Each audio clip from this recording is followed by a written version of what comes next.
আলাইকুম ওয়া রাহমাতুল্লাহ। আলহামদুলিল্লাহ ওয়াসসালাতু ওয়াসসালামু আলা রাসূলিল্লাহ।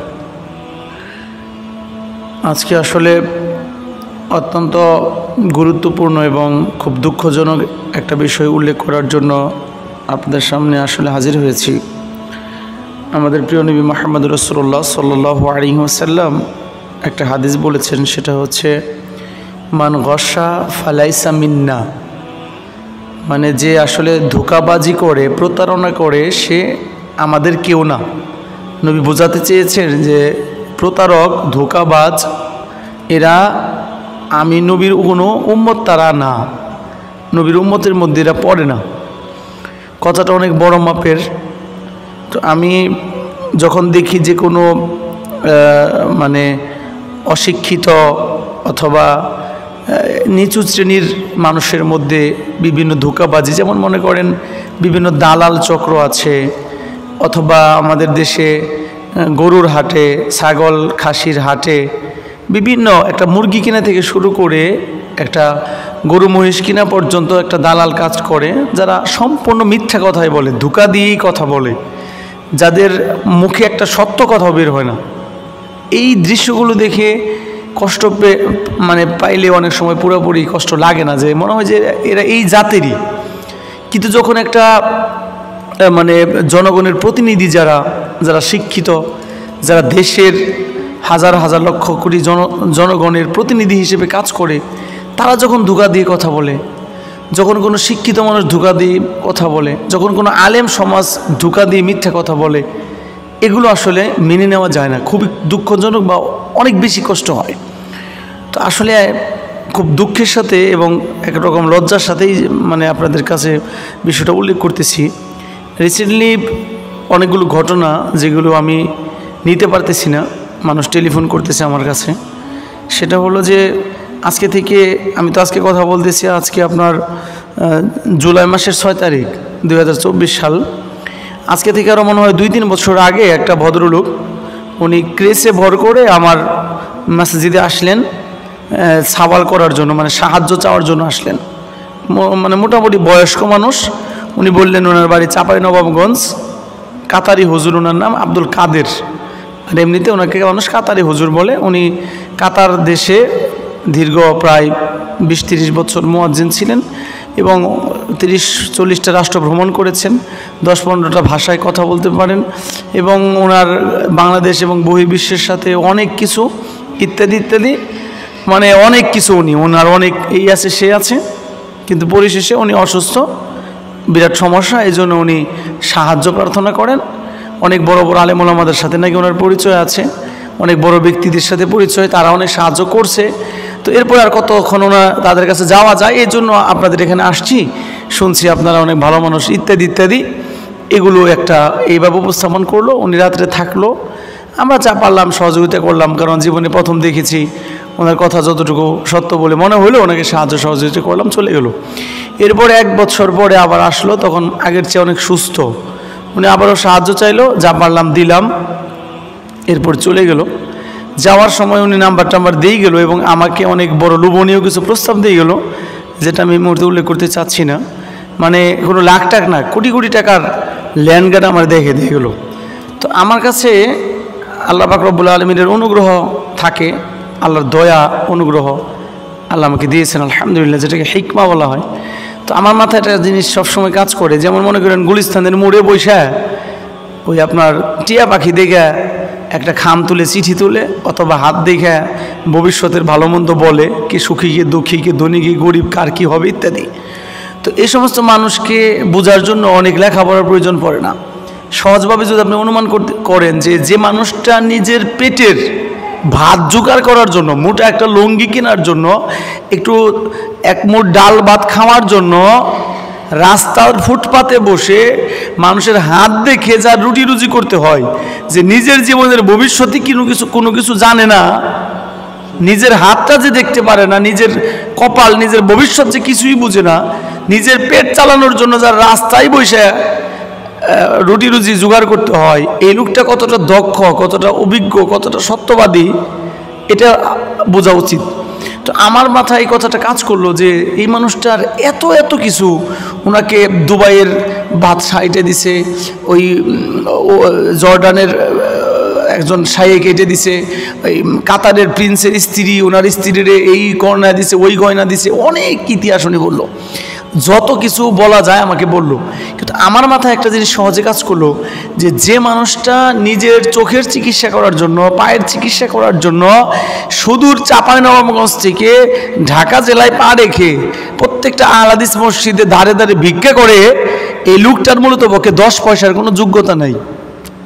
ওনার কাছে কাউকে উপকার করার মতো 10 পয়সার যোগ্যতা নেই। যে নিজের চোখের উপকার করতে নিজে পারে না, যে নিজের পেটের উপকার নিজে করতে পারে না, যে নিজের গাড়ি ভাড়া নিজে জোগাড় করতে পারে না, বিধায় কারো কাছে ভিক্ষা করে, ওই মানুষের কাছে অন্তত পক্ষে এই দুনিয়ার কোনো কিছু আশা করা উচিত না। তো যার জন্য উনি যে সমস্ত নাম্বার অথবা লাইন গাটার কথা আমার বললো, রাতারাতি আমার এই হইব সেই হইব, আমার মাদ্রাসাগুলোর এই উন্নতি হইব, অনেক কিছু বলে গেল। আমি এটা মনেও রাখি নাই, টেলিফোনও করি নাই, আমার এখানে কোনোদিন মাথায়ও কাজ করে নাই। সুম্মা আলহামদুলিল্লাহ, আল্লাহ আমাকে নিয়ামত দিয়েছেন। লোভ এবং অবাস্তব অবান্তক বিষয় আমার মাথায় কাজ করে না। আমি খুব ভালো করে জানি যে 2টা টাকা রুজি করা কতটুকু কঠিন, একটা হালাল রুজি করা কতটুকু কঠিন।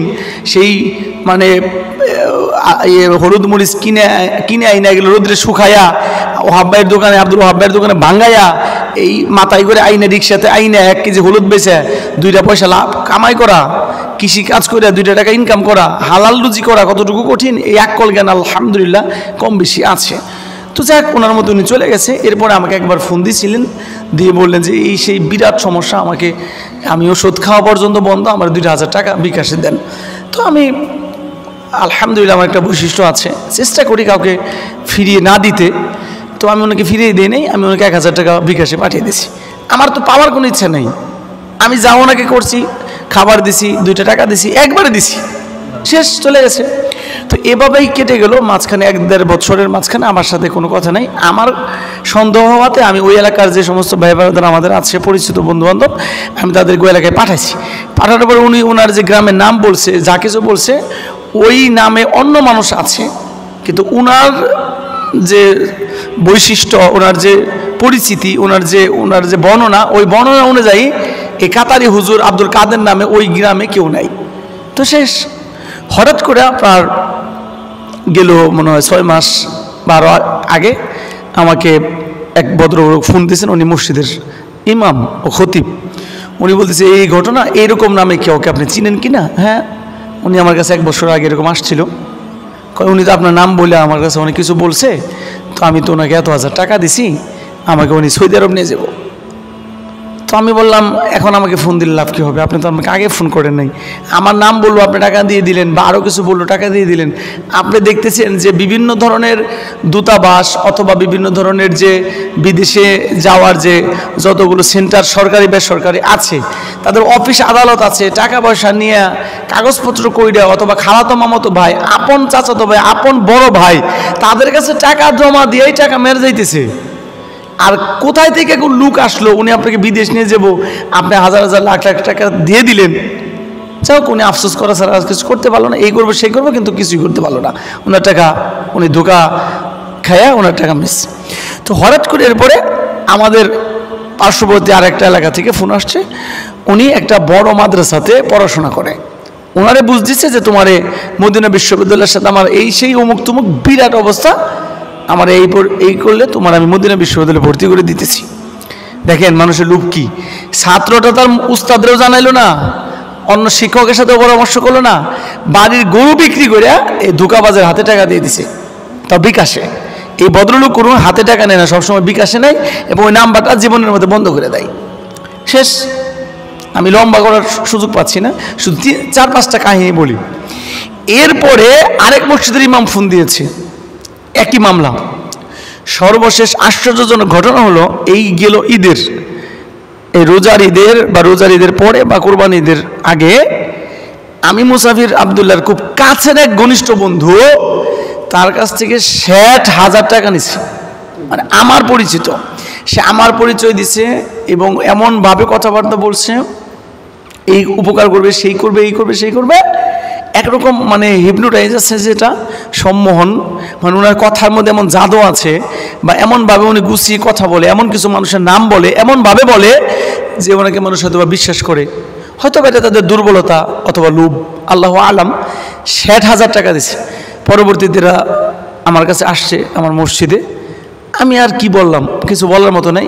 তো এই দুজনের সরকারি খুব বড় অফিসার আছে, মানে পুলিশ, র্যাব, বিডিআর, আর্মি টার্মি কী জানি আছে, তো অনেক বড় মানুষ। তো আমি বললাম যে দেখেন, আমি কারো ক্ষতিও চাই না, আবার আমি এটাও চাই না যে জাতির মানুষ ধোকায় পড়ুক, এত মানুষ বিপদে পড়ুক। যদি সম্ভব হয় প্রশাসনিকভাবে একটু ব্যবস্থা নেন, যাতে এই লোকটা মানুষের উপরে জুলুম করাটা ছেড়ে দেয়। এতটুকু ওনার শাস্তি হওয়া আমি চাই না। উনি বৃদ্ধ মানুষ, আলেম মানুষ, পরিচয় দিচ্ছে, আমি জানি না উনি আলেম কিনা। আমি এতটুকু চাই উনি যেন পরবর্তীতে কিছু করতে না পারে। দেখেন, আফসোস এবং পরিতাপ হলো, পরবর্তীতে আমার 2 বন্ধু আমাকে জানাইছে যে আমরা কিছুই করতে পারলাম না। কারণ আল্লাহ ভালো জানে উনি কি আমাদের বাংলাদেশেরই মানুষ না অন্য দেশের মানুষ, উনি কি কতটুকু ভয়ঙ্কর আল্লাহ আলাম, যে ওনারা কিছুই করতে পারলো না। ওনারা নিজেরাই ভয়ে আতঙ্কিত, মানে ওনারে ফোন, মানে ওনার কথা মাথা থেকে বাদ দিছে। মানে 60,000 টাকা রক্ত পানি করার টাকা যে দিছে, কিন্তু ওনার পিছনে আর খোঁজখবর নেওয়ার দরকার নেই, ওনারা ছেড়ে দিছে। তাহলে বুঝেন লোকটার কী অবস্থা, বাংলাদেশ কী অবস্থায় আছে। এই দেশে মানে থাইল্যান্ডের জোয়া থেকে শুরু কইরা, চায়নার জোয়া থেকে শুরু কইরা, একেবারে বিদেশ প্রতারণা থেকে শুরু করে, বিকাশ প্রতারণা থেকে শুরু করে, সরকারি নাম দিয়া, বেসরকারি নাম দিয়া, এনজিওর নাম দিয়া, দেখেন না, মানে যে দেশে কিনা ডেস্টিনির মতো, এবং মানে আরও অনেক কি ধরনের দুর্নীতি হতে পারে। তো A to Z মাথা থেকে পা পর্যন্ত দুর্নীতি, কার বিচার কি করবে? এই জন্য এই ধরনের ইসলামের নাম দিয়া, হুজুরের নাম দিয়া, মসজিদে মুসাফির সাইজা যারা এত বড় বড় ধোঁকা দিতেছে, এদের আর কি বিচার কি করব? মানে বিচার তো কোনো জায়গাতেই নাই, কোনো ধোঁকাবাজেরই বিচার হয় না। আর হুজুর ধোঁকাবাজের কি বিচার হইব? হয়তো এই জন্য মানে তার কোনো বিচার হয় নাই। তো এখন আমি মূলত পক্ষে আজকে এই তাফসির মিডিয়াতে বা আমাদের যে আপনার ট্যুর অফ ইসলামে আমাদের শ্রদ্ধেয় শাইখ আমিনুল সাহেব, উনি টুকিটাকি বিষয়ে অনেক সময় রিকোয়েস্ট করাতে আমি 2-1টা কথা বলি। আমি আসলে উইলিংলি ফোন করেছি যে আমি আর নিজে ঘুমাতে পারতেছি না, যে আমার সবচেয়ে কষ্ট লাগতেছে যে আমার মতো একটা নিরীহ কৃষক মানুষ আমাকে ভালোবাসে, আমি মানুষকে ভালোবাসি। আমার কি এটা অপরাধ যে একটা মানুষ আমার কাছে আসে, আমি জিজ্ঞেস করি ভাই আপনি কি ভাত খেয়েছেন, উনি খুব খুশি হয়। কেউ এটা জিজ্ঞেস করে না, এই জন্য মানুষ বর্তমানে জিজ্ঞেস করে না সে খাইছে কিনা, ডরায়। তো আমি জিজ্ঞেস করি খাইছে কিনা, সে হিন্দু, বৌদ্ধ, ইহুদি, নাসারা নাকি মুসলমান আমি দেখি না, সে শত্রু না বন্ধু আমি কোনোদিন খোঁজখবর নিই না। উনি কে আমার জানা দরকার নাই, উনি আসছে, উনি খাইছে কিনা, ওনার গাড়ি ভাড়া আছে কিনা, উনি সুস্থ না, ওনার জ্বর আসছে, জ্বর আসলে একটা না পাবরি, গাড়ি ভাড়া না থাকলে গাড়ি ভাড়া, ক্ষুধা লাগলে খাবার, আলহামদুলিল্লাহ, এটা আমার সবসময় উন্মুক্ত। কি আসলো আমি কোনো জিনিস প্রশ্ন করি না, আমার দরকার নেই। তো আমি এভাবে চলি, এই জন্য মনে হয় কিছু মানুষ আমার মসজিদের নাম বলে বা আমার কথা বলে, আল্লাহ আলাম। তো আমার কাছে তো লাখ লাখ টাকা না, শত শত টাকাও নাই। আমি অনেক কষ্ট করে 2-4 টাকা মানুষকে দেই, অনেক সময় কারো কাছ থেকে চাই তারপরে দেই, যে ভাই উনি আসছে বিপদগ্রস্ত, ওনারে 500 টাকা দেন, 200 টাকা দেন। নিজে পারলে 10 টাকা দেয়, না হলে কারো কাছ থেকে 10 টাকা তুইলা দেই।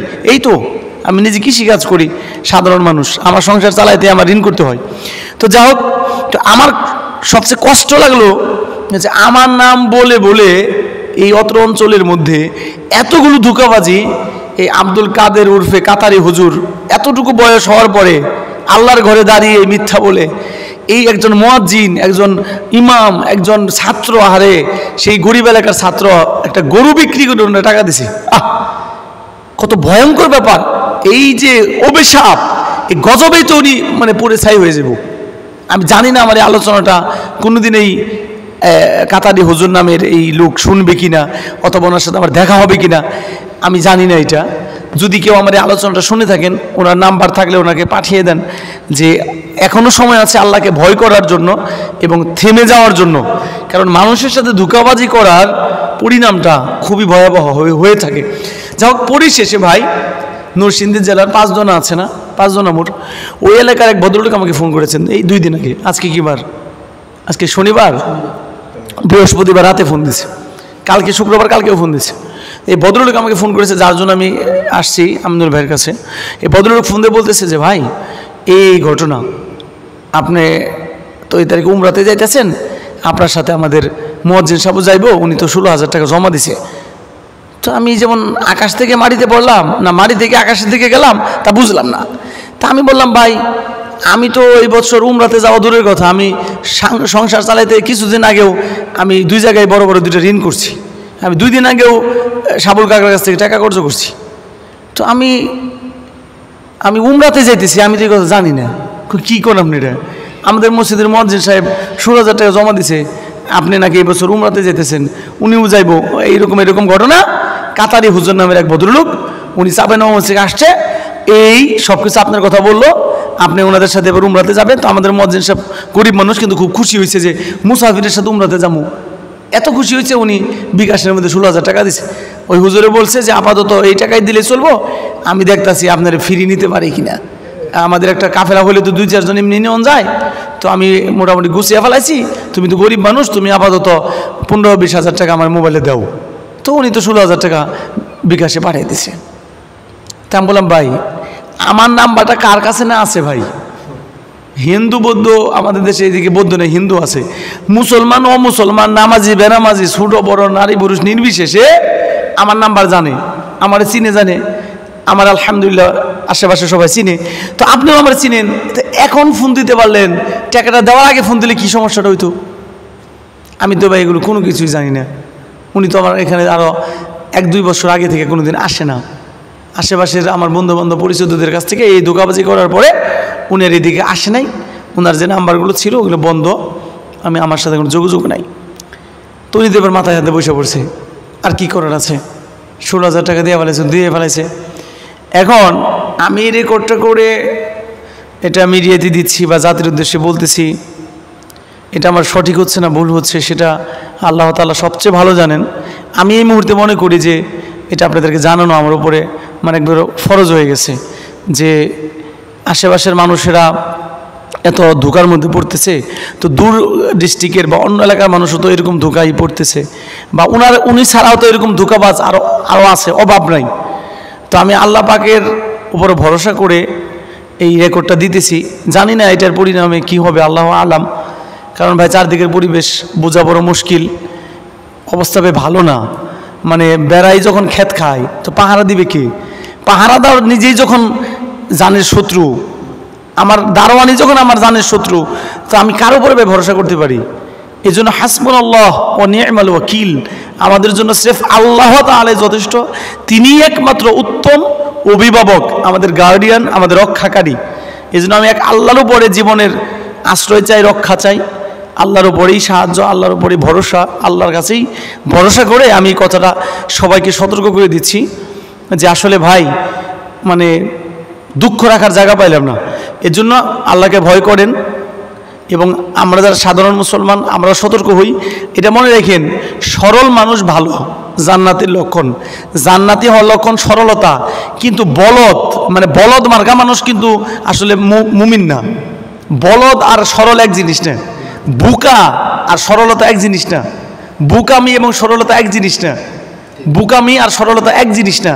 আর এই সমস্ত ঘটনা যারা যারা টাকা পয়সা জমা দিয়েছেন, এখানে শুধু বুকামি হয় নাই, এর সাথে একটা লোভ কাজ করেছে, লোভ। আমি এটাকে একটা অন্যায় এবং পাপ মনে করি।